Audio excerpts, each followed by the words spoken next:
But I thought about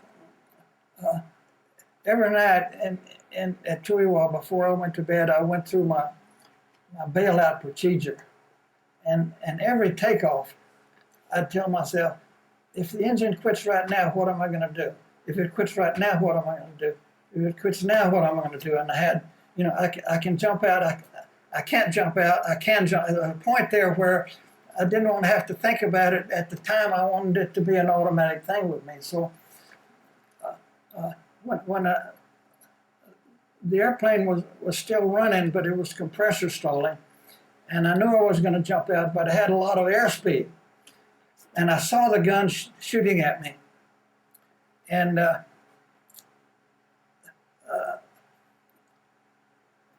what I did was pull up, make a 260-degree turn, heat up my guns, and shoot it at the target that I think was the one that shot me. And it was, I think, what they called a ZPUs, what they call those. And I think they just held it right there, and I just flew through it because I don't think I was going so fast they could. But anyway, they got me pretty good, and I knew I was going to jump out, but I didn't want those guys to get bad with that, so I made a 445, 400, whatever it was, turn, and shot the general area where the guns were. I don't know that I was shooting at the gun, but I had a wingman, Gary Van Valen. Do you know that name? He was a young first lieutenant just out of the Air Force Academy. He was my element leader, and he lives in Albuquerque today. Oh, really? Okay. He sure does. And he said that I told my wingman that here's where the gun is. Drop everything you have in that area. And he told me later that he thinks he shot the gun. But anyway, I tried to get as far. That was, as Chapon was about, I don't know, 30, 40 miles from the DMZ, but it was right on the middle of the Ho Chi Minh Trail. And that's why we were trying to blow up the trail. So I got about 30, 40 miles away. The engine had quit, and I was slowing up, but my mind was going 100 miles an hour. And I went through my bailout procedure, and that included, I was recording the mission. I had a tape recorder on my lap, and I was recording. I had a voice-activated thing. I had the radio people hook it up for me, and I had a little Minox camera that I was taking pictures, and so my procedure was to throw my tape recorder on the floor, get my Minox camera, put it on my arm, and tighten the lanyard. Pull the throttle back to idle. Put my feet in the stirrups. Put my head back to keep my back straight. And I decided that since I was shot up pretty good, the ejection system may not work. So to blow the canopy, you pull one or two of your armrests up. It comes up like that. It's supposed to blow the canopy. I did that, and the canopy blew away. And otherwise, I'm telling myself I've got to go over the side, and I really didn't want to do that. And but that worked. And I said, well, since that worked, maybe the ejection seat will work. And I don't know how much you know about the ejection seat, but that's a wonderful operation. And so I pulled my visor down, I put my head back, I put my feet in the stirrup, and I pulled both triggers. Ooh. And a 37 millimeter cannon fires, and it blows you up a tube about 5 or 6 feet. The seat clears the airplane. And then the rocket automatically lights a rocket, and the rocket shoots us way up in the sky, 150 feet or so above that. And there's what they call a butt kicker in the seat. When the seat starts to go out, this thing reels in, and it straps tightens, and it throws you out of the seat whether you like it or not. And that worked perfect. I remember that thing kicked me pretty good. And my chute opened on the way up. I remember that. And my procedure was to get a picture of the sky through my parachute and the sky above me, a picture of the jungle and my boots below me, and a picture of the airplane crashing. And I got all three of those pictures. And then, but I didn't want. I wanted to jump out what I estimated to be about 500 feet above the trees because I didn't want to get shot in the parachute. So I didn't know it at the time, but my helmet on my strap on my helmet, I went out of my way to remember to fasten that thing. But when I landed on the ground, I didn't have my helmet. So somewhere in that bailout procedure, I lost my helmet. But I'm floating down. I decided there was a big karst there. You know, in this country we call them bluffs or cliffs. Over there they call them a karst, and it was 500 or 600 feet high or 1,000 feet high. The Italian magazine, the guy flying that helicopter, wrote a story about this, and he drew pictures of that whole thing. But I wanted to land on top of that karst because I figured, you know, the enemy's not going to be way up there, and if a chopper comes to pick me up, that's a good place to get picked up, on top. Sure, what's better than that? Except I forgot which of the lanyards the risers to push to fly me over to the karst, and so I got almost over there, but I didn't make it on top. And I don't think my body didn't hit that karst that I can recall, but the parachute did, and the parachute started to stream, and now I find myself falling horizontal and falling into that jungle. I mean, I can see it in my mind just now as vivid as it did that day. And I saw this big limb on a tree, and I was heading right straight for that thing. And I closed my eyes and I said, I wish I'd gone to church more.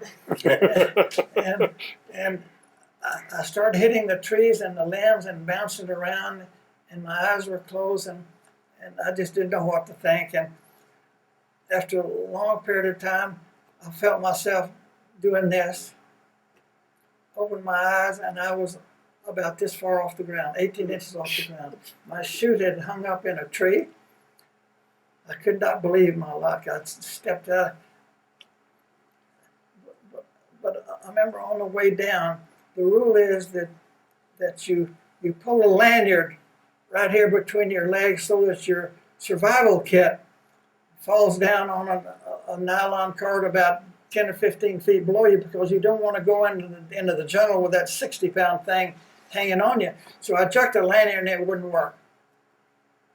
So I jerked it again and it wouldn't work. So I jerked it just as hard as I could and the lanyard came off in my hand. And there was an old story in the pilot training. Yeah, I bet the truck isn't down there either. But anyway, I landed. I wasn't hurt, and I took inventory, and see, I figured I had a lot of things going for me, and but they taught me in snake school in the Philippines that every person that's shot down will go into shock, and you have to be careful because it can kill you. And I remembered that, and I felt myself going into shock. So I laid down, elevated my feet, and think nice thoughts, beautiful thoughts. So I started thinking about my father and I fishing on the Lampasas River down in Texas, catching a little bluegill, fishing with a bobber and a worm on the hook. And after about 30 minutes, all indication of shock was gone, and I felt really good. But then I heard dogs barking. And the Pathet Lao didn't take prisoners because they didn't have any prisoner war camps. So I didn't want any dogs around there. But all the pilots, the Air Force doesn't issue pepper as a survival product, but most of the pilots that made midnight requisitions over the mess hall, and we apprehended big cans of pepper, and I had a can in my G-suit. It had been there for a year. So I found a pretty dense part of the jungle, and when I heard the dogs barking, I started spreading that pepper around, 10 feet around where I was hoping that would distract any dogs. I don't know whether that would work or not. But then it was getting dark, and I told myself, they're going to see my parachute hanging in the tree.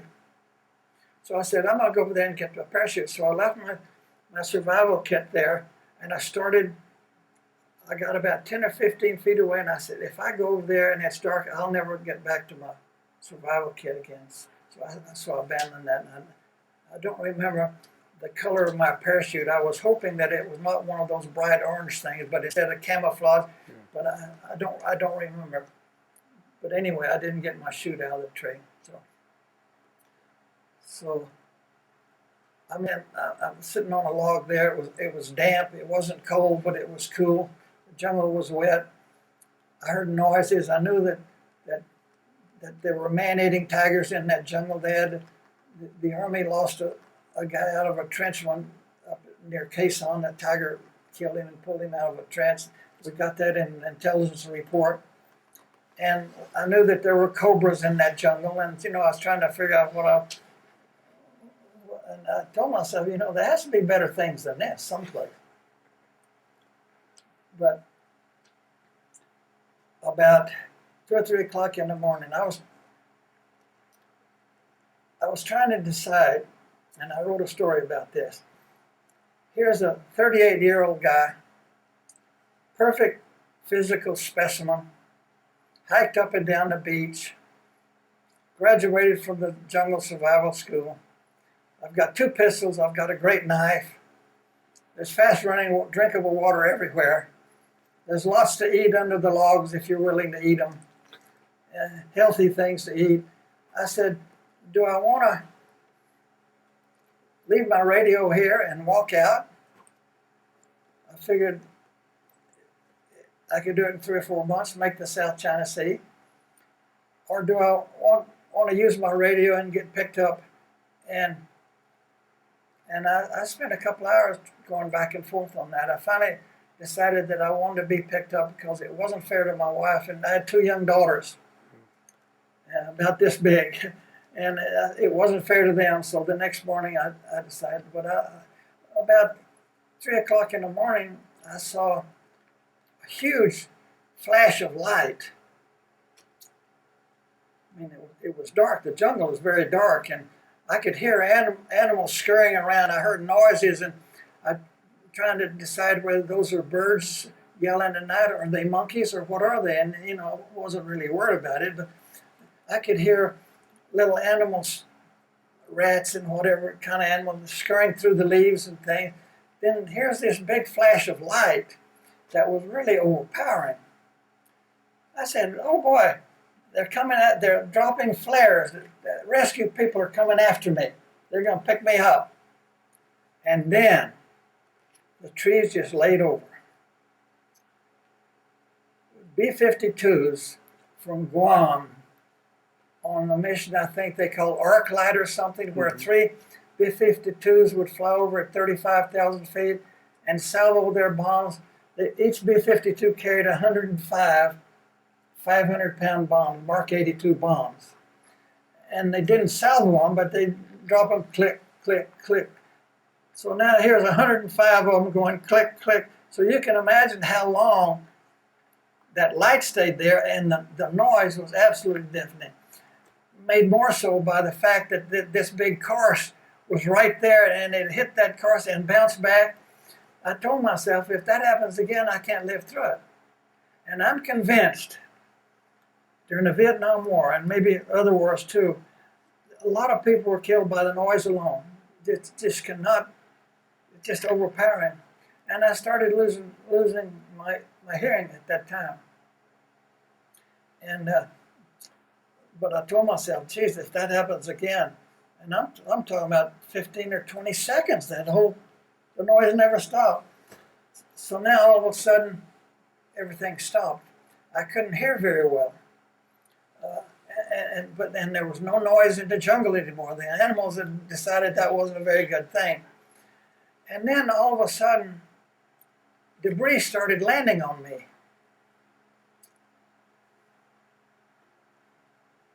These bombs, 500-pound bombs, we had in the F-100, we had delay fuses, 0.01 delay and 0.025 second delay, 25 thousandths of a second. It's not very long, but it's long enough for a 750-pound bomb to go 25 feet in the sand and start up before it blew. That's how fast those things are going. And so that's what was happening. These bombs were blowing stuff up into the sky and half a mile away, and the stuff's landing on me. I didn't know what to think about it. They didn't teach me that stuff in pilot training. So, but I remember there was a rock, a small pebble, landed on my leg, and I picked it up, and I kept it. I still have that thing as a memento, and I said in the story I wrote there to remind me why I never saw any generals on the front line. But I decided that I was going to try to get picked up if I could. So I was able to sleep some, and the next morning at about first light, the forward air controller that was controlling my mission the night before, he was 7 miles away. He was the first one to tell me I was on fire, 5 or 7 miles away. And it got dark, and he couldn't do anything at night. At first light, he's out looking for me again. He knew where I was, generally speaking. So he's flying around, and I couldn't see him because of the jungle, but I could hear the putt-putt. And I pulled my radio out and contacted him, and he said, "Where are you?" And I said, "Well, I don't know where I am, but I said, I can hear you." And then he got around a little bit more, and I could see through the trees. I saw his airplane, and I could hear the noise. I knew about where he was. I said, "Okay, I can see you. Get in a left turn, and stay in a turn until I tell you now." I said, "Look down your wing. And that guy standing on the rock waving his arms, that's me." And he said, "Okay, I've got you in sight." He said, "Hang tight, I'll be back." And he turned around and flew away. Left me there all by myself. I told myself, the system needs to be rearranged a little bit. But after about 20 minutes, let me tell you this, the sky was full of airplanes. There was a Crown C-130 flying around at 15,000 feet. He was controlling the rescue. There were Sandy airplanes flying those little prop things. They were shooting up the jungle all around there. There were some F-100s and I think some F-4s. And there were some propeller airplanes that I couldn't see. And Jiminy Christmas, in a minute here, this guy starts talking to me on helicopter. Pilot talked to me on the radio. He said, "Are you hurt?" And I said, "No, I'm not hurt. I'm okay." He said, "Okay, well, move away from the cars because we don't want to hit a rotor blade on that car." So I said, they wanted me to pop smoke. But I said, I really don't want to pop smoke because I don't know where the enemy is, and I don't want them to know where I am. And they said, "Okay, move away from the cars, and we'll come in for you." And there was a low helicopter and a high helicopter, Jolly Green Giants. Mm-hmm. And the low helicopter was the Candy Ann, name of that helicopter. And it was the most famous helicopter in Southeast. It had picked up, I don't know how many pilots. So this guy, the airplane got right above me, and the prop wash was terrible. So they dropped this big jungle penetrator. I think they figured 270 feet. They dropped that thing right on top of me. I mean, I didn't even have to move around to do it. And it had three legs on it. I folded two of the legs out, sat on it, and then fastened a seat belt. I'd never seen one of those things before, but it didn't take a genius to figure out how they worked.